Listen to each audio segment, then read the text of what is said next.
এখানে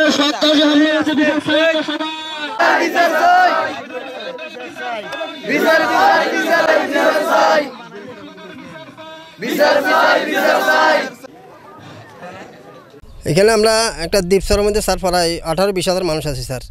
তা আমাদের কোনো নিরাপত্তা নাই স্যার। এখন বিভিন্ন আপনার বাহিনীরা বিভিন্ন ডাকাইতাই সরের মধ্যে হামলা করে স্যার।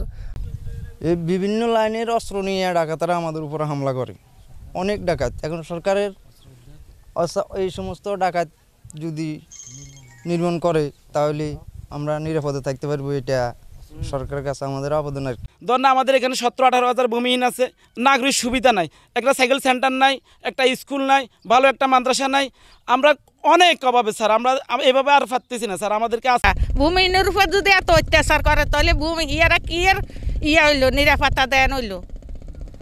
আমরা নিরাপত্তা চাই। চরগাছিয়া বারালিয়া বাজার, প্রকৃতি বাজার এবং মামুন বাজার, 3টা বাজার 100 দোকান লুট হয়েছে এবং 1.5 কোটি টাকার মাল এরা নিয়ে গেছে, এবং গরু, মহিষ, ছাগল, ভেড়া এগুলাও নিয়ে গেছে। ধান এবং বিভিন্ন মানুষের প্রতি নির্যাতন, মহিলা নারী নির্যাতন করছে। আর এমন বড় বড় বন্দুক হগল আসিল লগে। আমার বোর কানে ঝাপসা লইয়া গেছে, আর 12,000 টাকার মোবাইল লইয়া গেছে, আর টাকা 4,000 লইয়া গেছে। আর সব তুন্য ঘর হগল লুট করিয়া করছে, দরিয়া লইয়া গেছে অস্ত্র হগল দেখাইয়া। আমাকে সেই মসজিদের ভিতরে যায় মারধর করছে, আমাকে বুক বেড়া লাথি মারছে, এবং তারা 8 থেকে 9টা বোট, বড় বড় ফিশিং বোট আনছে।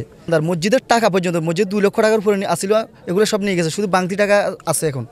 সবাই রাতে অস্ত্র ছিল, সুজন ডাকাতের রাতে অস্ত্র ছিল, বাবলু ডাকাতের রাতে অস্ত্র ছিল, আতরুফ বিহারির রাতে অস্ত্র ছিল, তারপরে এই মামুন ডাকাতের রাতে অস্ত্র ছিল, এই সালদিন ডাকাতের রাতে অস্ত্র ছিল।